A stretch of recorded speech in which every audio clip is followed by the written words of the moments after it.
Hello everyone, कैसे हो? I hope आशा करते हैं आप लोग अच्छे होंगे, मस्त होंगे, स्वस्थ होंगे। आप सभी को केवीएस परिवार की तरफ से ढेर सारी शुभकामनाएं और बधाइयाँ। और आज पढ़ने वाले क्लास 10th का मोस्ट इंपॉर्टेंट साइंस का सब्जेक्टिव प्रश्न। तो उम्मीद करते हैं कि आपको सभी को समझ में आएगा। अगर वीडियो समझ में आए तो आप लोग लाइक शेयर कमेंट जरूर कर लीजिएगा। तो बढ़ते क्वेश्चन नंबर 1 की ओर। बहुत इंपॉर्टेंट प्रश्न है कि वाहनों में उत्तल दर्पण ही क्यों लगाया जाता है?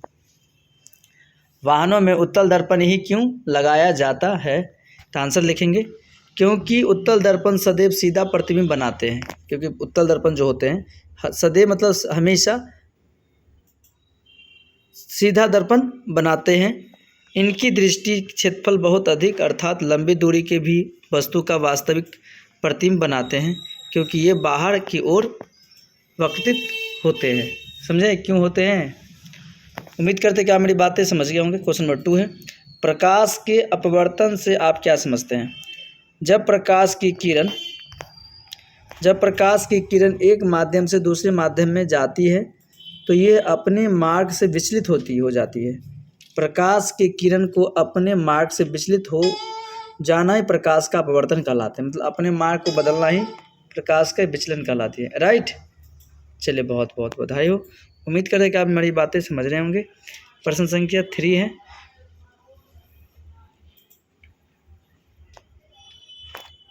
अपवर्तन किसे कहते हैं? अपवर्तन किसे कहते हैं?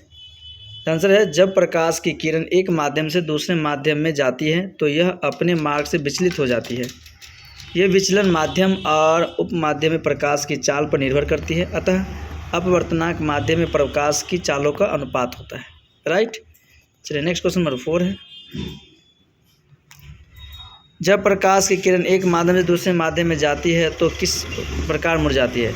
जब प्रकाश की किरण एक माध्यम से विरल माध्यम में जाती है तो यह अभिलंब की ओर मुड़ जाती है। जब यही प्रकाश की किरण सघन से विरल हो जाती है तो अभिलंब से दूर हो जाती है, यानी दूर भागती है। क्या आप लोग समझ रहे हैं? तो एक बार यस कमेंट करेंगे, नहीं समझे तो नो कमेंट करेंगे। ठीक है मेरे शेरनी। अगर आप ऑफलाइन सेंटर ज्वाइन करना चाहो तो आप आइए हमारे साथ। केवीएस कोचिंग सेंटर महाराज मधुबनी में आपको स्वागत है।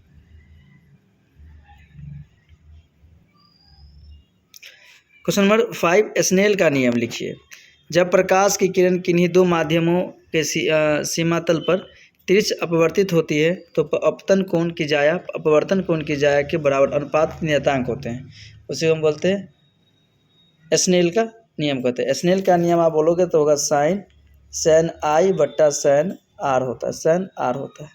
सेन आई बट्टे सेन आर होता है। राइट, चलिए नेक्स्ट क्वेश्चन नंबर पढ़ेंगे। नियतांक को दूसरे माध्यम का पहले माध्यम के सापेक्ष अपवर्तनांक कहते हैं। इसे नियम को स्नेल का नियम भी कहते हैं। प्रकाश के अपवर्तन के नियम लिखिए। प्रकाश के अपवर्तन के दो नियम हैं। प्रकाश के अपवर्तन के नियम में दो नियम हैं।